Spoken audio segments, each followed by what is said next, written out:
Would you live in $150 a month in Soviet apartment inside Russia's safest and most dangerous cities? In the USSR, these houses were called temporary and promised to be demolished by now. But as you know, something went wrong. Welcome to a trip you never asked for, but trust me, you needed it.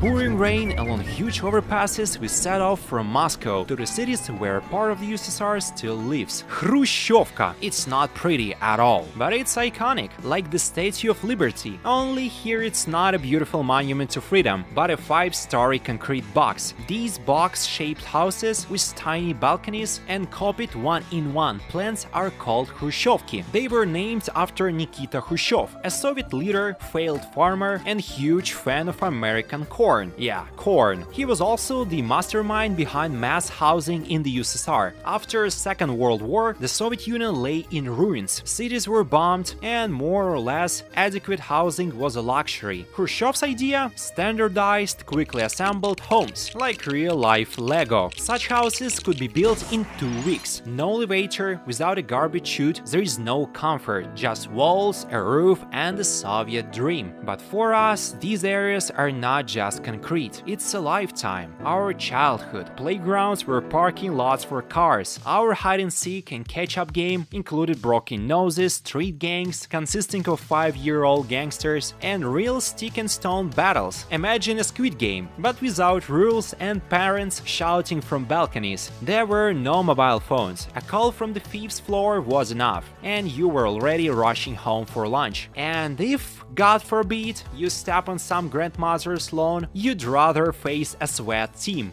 Those grandmothers in the yard were scarier than all police combined. Each courtyard is like a mini state fortress. Theater. Friendship was born here, there was fighting here, and the borders were no worse guarded than in a war zone. But what exactly is Khrushchevki? Usually there are 5 floors, because you already need an elevator higher up, and that's a luxury. And luxury is inequality, and inequality in communism is something you understand. These houses were temporary dwellings for the builders of communism. In fact, they're like early version of tiny house, but without all this fusion design. The kitchens were about 4-7 meters, so small that you could boil tea and take anything out of the fridge at the same time without taking any steps. Actually, at first, they didn't want to make personal kitchens at all. It was planned that everyone would eat in a communal canteens. Cause why cook at home if you can eat with 200 friends? And yet, more than 60 years have passed, and these temporary houses are still standing. A little crooked, of course, but alive. They were supposed to be like intermediate step on the way to the Martian colonies. Now many are trying to demolish them, or at least patch them up. But to really understand Khrushchevki, let's go inside the most ordinary apartment that half of the Russians had, and still have. This apartment costs only $150 per month. Remember, what can you buy in New York for that money? A trash can? Maybe. Oh man, the smell. You have to be here to understand. So yeah, this is our apartment. Let's open it. That's the keys of our palace. Oh, it's dark. Oh, hot. So hot here. Okay. Oh, so hot. Where's the lights? Ah! Oh, yeah, nice. Oh, so hot here. Okay, let's go. Man, I like the renovation. The owner told me that they renovated the apartment a bit. So cool. Yeah, you have to see it. You have to see it. Yeah, I like it. No, and the bed here, it takes me to my childhood because I used to live in pretty much the same apartment. It was kind of bigger, so it's like more for one person or a couple. Oh, I don't feel good. I wanna lay down. I wanna lay down. Oh man. Oh shit. What is it? Oh, what happened? What happened with me? Where I am? Oh my god. Oh my god, I like it. I like it. What is it? I really like this apartment so much. Let's have a review of this beautiful apartment. Apartment tour. Okay, let's start with this big wardrobe where we can put TVs, books, our cups. Cups here are really fancy. We don't usually drink them, only when we have like, I don't know, important guests or like special occasions.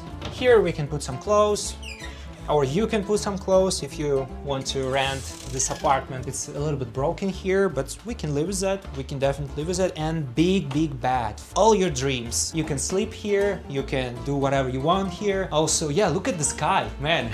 I actually haven't seen it in the first place. Let's see the kitchen, what's going on here. Oh yeah, you can use this with your coat or whatever you want. Maybe you're a friend. Let's see, yeah. Wow, this is cool, man.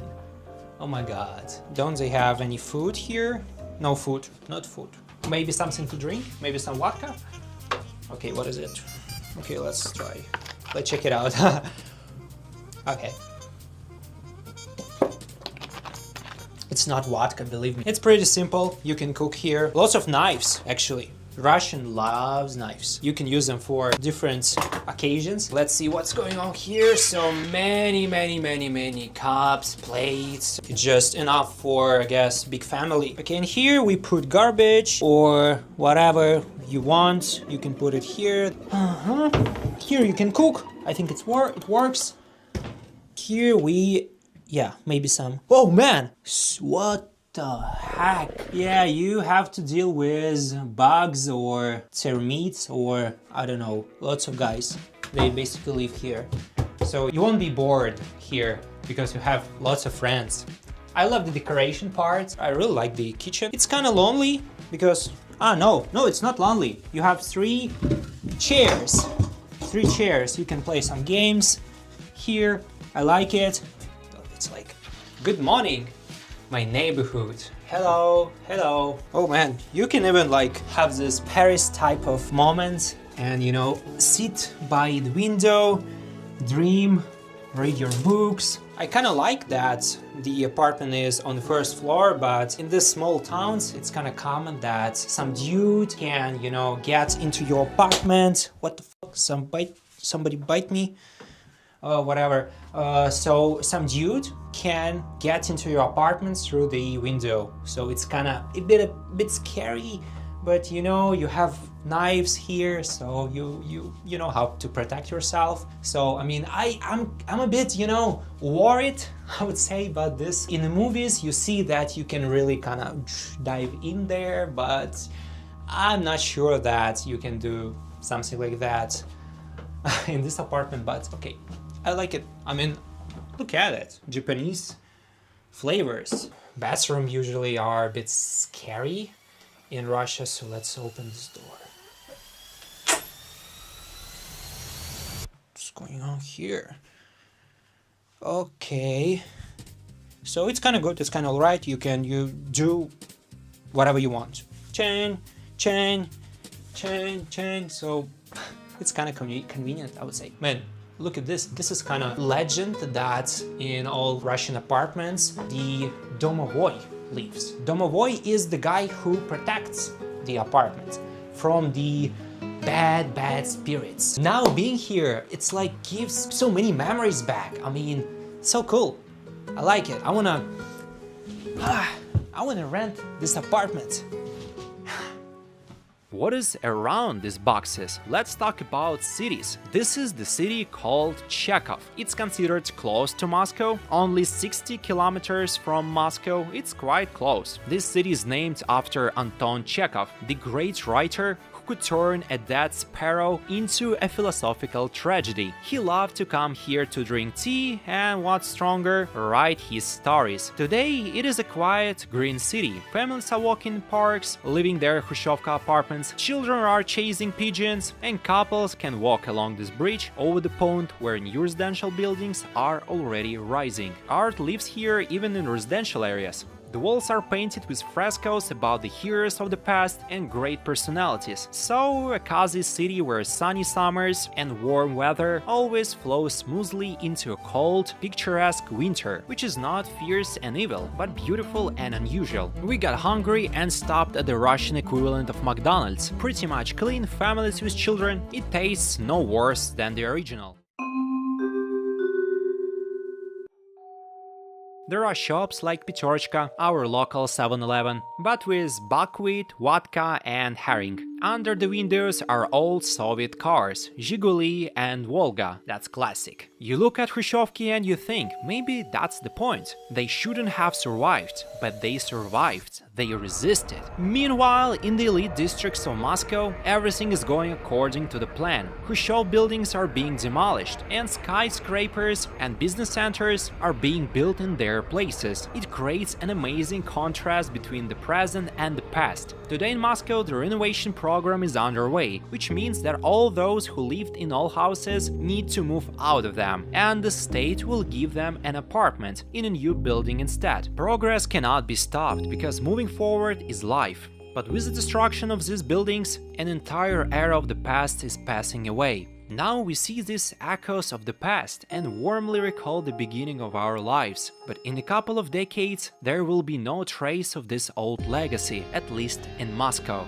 Glass towers are now rising in place of the old 5-story buildings. Tall, cold, self-confident, the city wants to appear new, modern and business-like. He stretches upward, as if trying to forget what he was like. But while one house grows upward, the other sinks into the ground. The 5-story buildings were cramped, with peeling walls and the eternal smells of fresh paint. They had poor communication, the doors creaked, and the batteries froze in winter. But it wasn't just meters that lived in these walls, but people and their years. Someone fell in love there for the first time, waited for their parents from work, ran from school there. They dried clothes, made soup, cursed, made up, looked out the window into the future. The children grew up there, not knowing that one day they would never even be able to return to look at their very entrance. The program of renovation is changing the face of the city, but its soul is disappearing with it. Not because the old is better than new, but because there is no memory in the new one. Sometimes you walk down the street and where your house used to be, there is already a complete different, alien one. You stop and look at the glass, but it does not reflect you, and it becomes scary. What if one day what you felt will disappear? That's why it gets so sad. Not because of the bricks, but because along with the houses goes a life that no one but you no longer remembers. Thank you very much for watching, hit the like button, subscribe to the channel to know more about Eastern Europe.